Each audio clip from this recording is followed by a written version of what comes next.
One of the most special parts of tabletop role-playing games is their physicality. It's that there's physical dice in a room with other people, on a table, in a dice tray. And rolling those dice is a special moment, and one that dice goblins like myself never get tired of. But how do you design around those experiences? Hi, I'm Peter, creator and lead designer of Tales from Elsewhere, and I've been playing tabletop role-playing games for going on 25 years now. And throughout that time, I've always loved rolling dice.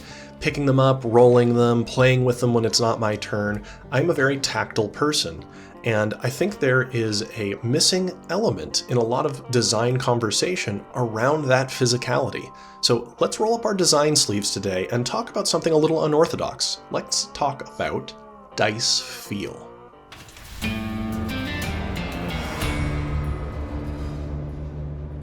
I'm defining dice feel as that qualitative experiential aspect of dice rolling. So apart from the math itself, right, apart from the range of results that a dice can have, it's how does it feel to roll them? And what are the differences between the dice when you're using a 8d6 fireball or doing a 1d8 longsword? How do all these different things feel, and how can we be intentional when we're designing a game to be played on the tabletop?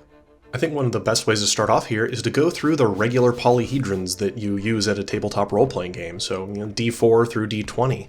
The different shapes of these dice matter, and so for the purposes of this video, I'm going to go with the standard shapes. You can have all sorts of fun different versions of dice, different shapes like bullet dice or tubular dice, all sorts of cool stuff. But for this, we're going to go with your regular, stopped by the game store to pick up a new set of dice, sorted dice, right? D4 through D20, normal polyhedrons. The D4 is a good one to start with. So the four-sided die is the caltrop.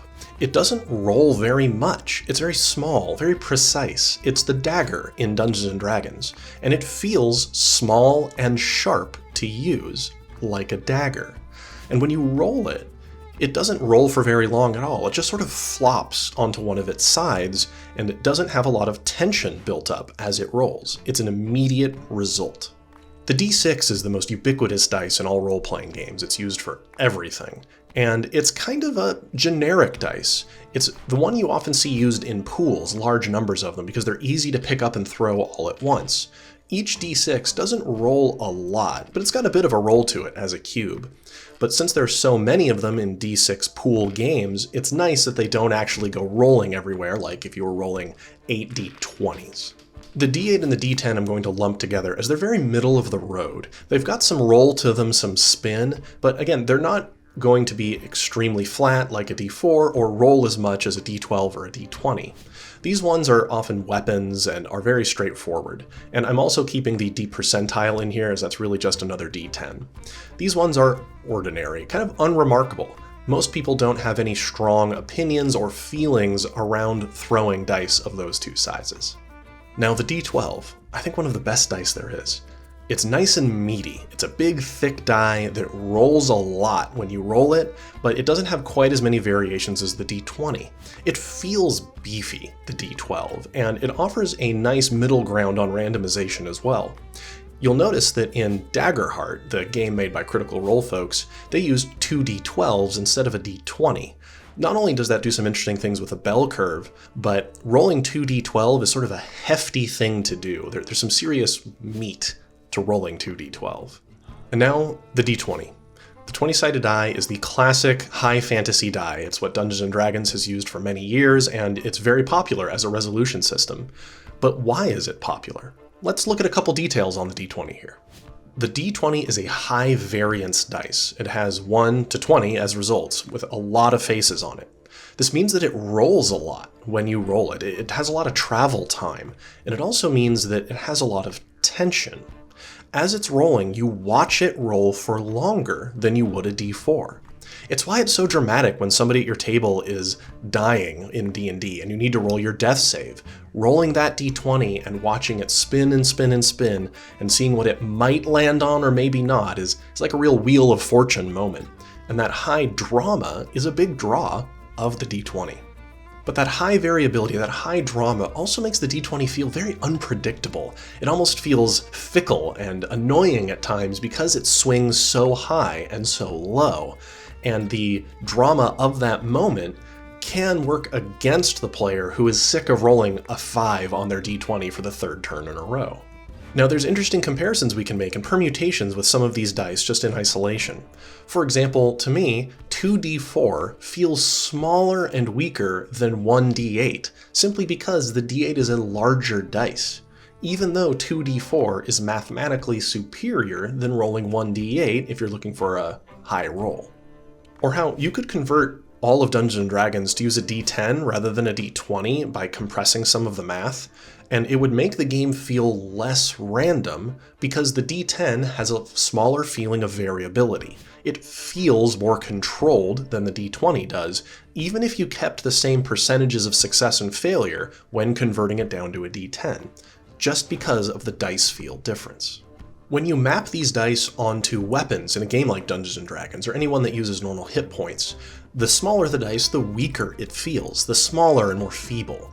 The d4 dagger pales in comparison to the d12 great axe.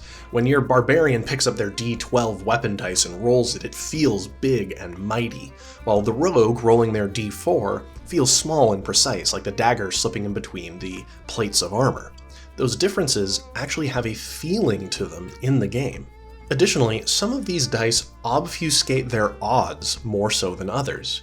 The d4 is really easy to head math, right? Each face is 25%. The d10 is also easy, each face is 10%. The d20 is slightly trickier as each face is 5%, but even that's not too bad. The d12 and the d8 and the d6, a little harder for people to process in their head. They're unable to run the exact odds before rolling, unlike those other dice. Let's switch gears for a moment and talk about dice numbers, how many you're rolling. It generally feels better to roll more dice. You feel more powerful or impactful the more of them you pick up. It's why Fireball is so special in D&D. When you hit level 5 as your wizard or sorcerer, it's a really special moment because then you get Fireball. Now, why does rolling that 8d6 Fireball damage feel so darn good? Well, it's because before that, the spellcaster wasn't rolling that many dice at once. The scaling of damage between your spells from 1st and 2nd level is fairly linear. But 3rd level spells gives you this big jump in power. Picking up 8d6 and rolling it all at once feels like a nuke when you hit level 5. It's a special moment simply because rolling that amount of dice is not normal for the game. If, for example, your wizard was already throwing lots of dice around, with 1st level spells were throwing around 5d6 and 2nd level spells were throwing around 7d6, and then Fireball is just a little bit more d6s of damage, it wouldn't actually feel that special. It's the jump in number of dice.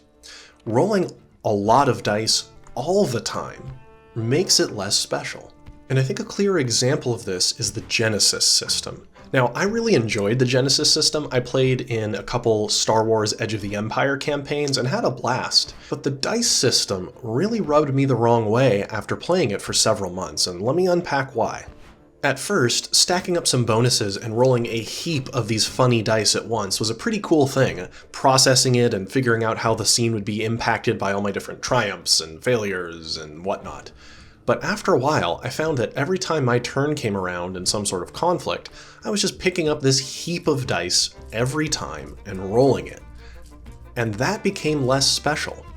I was rolling 8 to 10 dice every time, and it just became a chore to process that many dice. It wasn't unique. It was like I was rolling Fireball every turn. After a while, it just became kind of tedious. Now, I don't want it to sound like I dislike the Genesys system, actually far from it. I think it's brilliant. It has a lot of really novel and smart decisions throughout it, and I had a lot of fun playing it. But my least favorite part of that game was actually the dice feel. I just found it onerous. And I'm not sure the designers were designing the game around dice feel.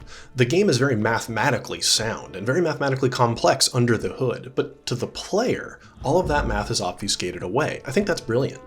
But the feel of the game, from a dice touching and rolling standpoint, felt off to me. You're picking up myriad dice, a variety of dice of different sizes, and heaping them together and tossing them, and then separating them out into pairs and so forth. And that feeling, I thought, wore thin after a time. So It's an example of designers not, I think, thinking through how the feeling of the dice processing will be at a table. Now, I want to talk a little bit about the game I'm designing here, and as you know, I often bring up Tales from Elsewhere, the tabletop game, in these videos as a way to provide an example of how I'm thinking through these questions as I develop my game. So I'm going to talk about some of the weird relationships and weird feelings I've noticed as I worked on my game. So I specifically chose the 10-sided die for my core resolution for mathematical reasons primarily. I like the idea of something very linear and very compact. And the feeling I wanted from using your main die was that it feels controlled, that it wasn't a high variance system. The players in TFE have a lot of control over their success and failure, and I wanted the core die to represent that. That's a pretty simple one. What became a little bit interesting is how my injury die ended up feeling to roll. As a really quick refresher, the way an injury roll works is you pick up a small pool of dice and roll them, looking for the single lowest result among all the dice. If you get a 1, that means you've inflicted a critical injury. If it's a 2 or a 3, it's a serious injury. If it's a 4 or higher, it is just strain, like a graze or a flesh wound. And this had some interesting knock-on effects around dice feel. Because you see, the smaller the dice, the deadlier it is. If you're rolling 3d10s, the chances of getting a 1 aren't as high as when you roll 3d6s. So the smaller die is deadlier and the bigger die is weaker. And what I've noticed is that instead of the bigger die feeling more powerful, like going from a d6 short sword to a d12 greatsword, the bigger dice started feeling unwieldy, clumsy, inaccurate in comparison to the smaller ones. The small die feel precise and deadly and exact. The d20, something you would love to roll for damage in a game like Dungeons & Dragons, suddenly feels just awkward and ineffective, and it's what you use to punch people in TFE. While something like a shotgun would use a d6, incredibly deadly. I've had playtesters who are maybe wielding like a hatchet or a knife, something that would use a d12, not all that deadly, pick up something like a buffalo rifle or a shotgun, and when I tell them that it uses a d6, you see their eyes widen a little bit as it dawns on them just how deadly a d6 is when a 1, a 2, or a 3 results in an injury. Now, that approach did have some drawbacks. For example, players who were used to more traditional games of bigger dice equals better had a little bit of dissonance when they first started playing the game. As with the core skill resolution, you're looking for a high number when you're rolling a d10, but for the injury rolls, you're looking for a low number. So there is a drawback there, and one that I acknowledge. But in the end, I think this was the right decision for my game to serve its purposes. And now I'd like to take a quick moment to talk about non-dice randomization tools that are still physical in nature. One you'll see a lot of are cards, whether that's playing cards or tarot cards, as another way to create randomization in a game without using dice. And these are still physical tools. And playing cards can have a lot of tension to them, as shuffling them and slowly drawing and then revealing a card can be a very dramatic moment. But there's also a lot more hand time required to process a deck of cards if it needs to be shuffled regularly. But that evocation is very strong when you have those moments in your game. Similarly, using something like a spinner, like you would in the game of life, can also be a high tension moment, as when you flick the spinner, it's going to spin around and slowly reveal what it has stopped on, like a Wheel of Fortune moment. And that also has a lot of high drama and high tension to it, but does require that you have a physical prop you probably don't already have at home. Let's bring all this together again, and now condense this into recommendations for how you should approach the dice feel in your tabletop role-playing game. When picking your dice, acknowledge what the drama value is of that dice. Is it a low drama dice like a d4 or a d6, or is it a high drama dice like a d12 or a d20? That moment you zoom in on in your game is one that you want to have high drama on. Something that you want the players to pay attention to cheer when a result comes up on a dice or not, is something you want to be cognizant of. Similarly, be aware of how scaling up and down the size of a dice feels to the players rather than simply adding more dice to a pool. Both of them feel good to grow in size, but they're slightly different.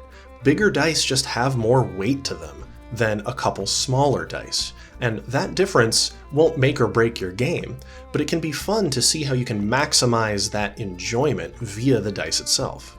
because there's an amount of verisimilitude you create by having certain die sizes associated with certain weapons or things in your world. Like in D&D, the D4 is the dagger, the D8 is the longsword when one-handed, and the D12 is the great axe. These dice take on a life and identity of their own as it relates to the game they're used in. And that feeling and evocation that they create is a lot of fun and can elevate a game to just a little bit of a higher level than one that doesn't take that into consideration. And now, if you're building a dice pool-based game, say where you roll several d6s at once as every resolution, be cognizant of how much you scale up the number of dice. Because after a while, rolling 8d6 every turn isn't going to feel special anymore, it's going to feel tedious. So don't scale up the number of dice too high if you expect players to roll it frequently. Have those big spikes in die count be a special moment, one that's rare rather than mundane, like Fireball. I'd like to reiterate just how qualitative or subjective this whole video has been. What dice feel like to roll is very personal in the end, and I can't speak for everybody, but I have a feeling that a lot of you out there are going to have that same relationship to the dice and how it feels when they scale up and down or when you roll lots of them or very little. So definitely let me know in the comments what your tactile experiences are with dice and what you think could be done better in game design in relation to that process. If you found this video interesting, we actually release a new video every week talking about a different game design subject, so consider liking and subscribing and maybe turning on notifications so you can be kept aware.